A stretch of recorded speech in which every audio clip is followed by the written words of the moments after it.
The landscape stretched endlessly before Zephyr, its topology rippling faintly with invisible energy, like a whisper of life struggling to emerge. The terrain, flat and barren, carried the sterile quality of a realm half formed, as though abandoned in its infancy.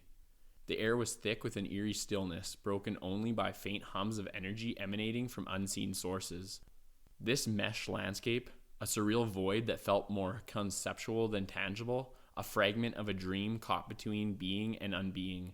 Zephyr's steps were purposeful, each one stirring a faint echo in the emptiness. His wings folded neatly behind him, twitched occasionally as if responding to the static that clung to the air.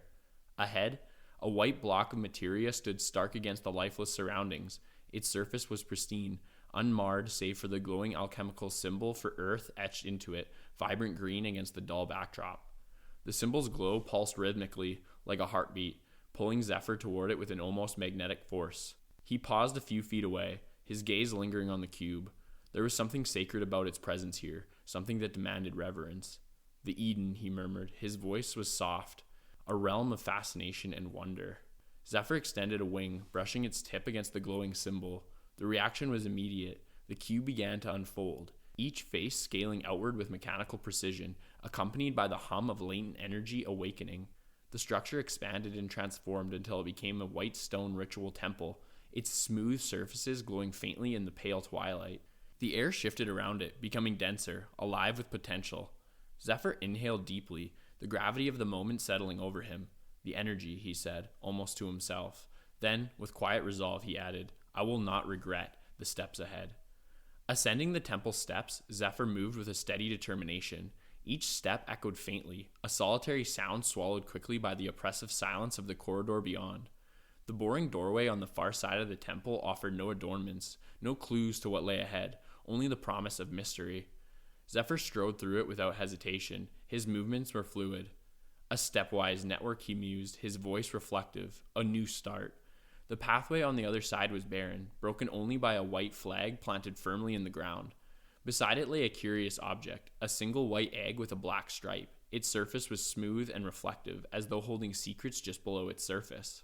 Zephyr paused, studying the egg, before his attention shifted to the stone bridge arching gracefully over a void shimmering with unearthly light. He stepped onto the bridge, his footsteps merging with the faint hum of its structure. The archway at the other end glowed faintly, its light illuminating the encroaching dusk. Beyond it stood a strange and imposing carved materia figurine, a surreal griffin with a cyclopean eye embedded in its chest and a stone monument of cellular division etched into its back. The sight was both mesmerizing and unsettling. A disembodied voice broke through the silence, resonant and invasive, as though speaking directly to Zephyr's thoughts. What are you afraid of having happen? Zephyr stiffened, his gaze fixed on the statue. He answered as if addressing it directly, his voice tinged with vulnerability. That I drown in the avoidance of my power, he admitted. That it will crumble under the weight. His tone sharpened, carrying the weight of a knight's burden. My fate as a knight, the seed of the last night, he exhaled, his voice softening. I wish for clarity from the blight. His feathers twitched, summoning a ball of shadowy energy in his palm. The sphere pulsed chaotically, a reflection of the inner turmoil he sought to control. With a sudden motion, he hurled it upward into the void. The energy burst apart, constructing a white materia building in midair. Its surfaces folded and refolded with mechanical precision, balancing a crystalline eye on its roof. A door flickered into existence at its base, glowing faintly, beckoning him forward. Zephyr stepped toward the structure, his resolve hardening. The goal is to change clocks, he declared. My arrival here signals your demise. For Wishdrake, his voice darkened. You will be eliminated. No tome ever stood a chance. As he reached the door, he paused, his voice soft and resolute. The dance, where the bloom of wishes reveals transmission of manifestation. He stepped through, the air vibrating faintly as the door closed behind him. The landscape transformed. Rolling hills stretched out endlessly, their surfaces coated with dense clusters of large dandelions, their fluffy seeds shimmering under the moonlight. The sheer number of flowers was overwhelming, their ethereal glow making the scene otherworldly. The voice returned, gentle yet probing. Ronan, what is it that you wish for? Zephyr's tone was reflective. I must expand, he said. Real training, augmented kinetics, the dream night. His eyes glinted with determination. A practice perfectly set by the clock, in the node of the root grove. The courage to choose.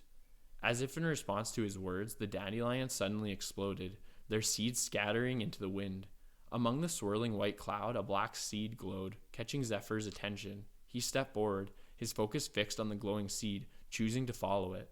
The field began to shift, the dandelion stalks bending and weaving to form a pathway that twisted and coiled into the horizon. Zephyr followed, his voice tinged with awe.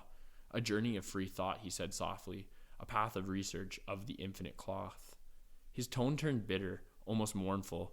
My voice has been choked. He clenched his fists, his resolve solidifying. The Eden burns. The voice returned, questioning, almost taunting. Will you be able to handle the flood? Zephyr's response was sharp and defiant. What type of question is that, he demanded. My etching, even now, has started the winding. You have brought a real challenge. His voice grew louder, filled with conviction. The puzzle box has entered the meta-canon. The war is coming. He stopped before a slate, its surface writhing with shadowy hooks and serpentine monstrosities. The sight was both beautiful and terrifying. None can follow this path, he said softly. His voice hardened. A siphon. I wish for a wave of disruption, a blade that grants the pendulum its fix. Regeneration. A new sun. A single dandelion rose from the ground, growing larger and larger until it burst into a massive plume of seeds. The voice returned, soft and final. Then it shall be. Zephyr stood still, his gaze fixed on the horizon as the seeds scattered into the wind, carrying with them the promise of transformation.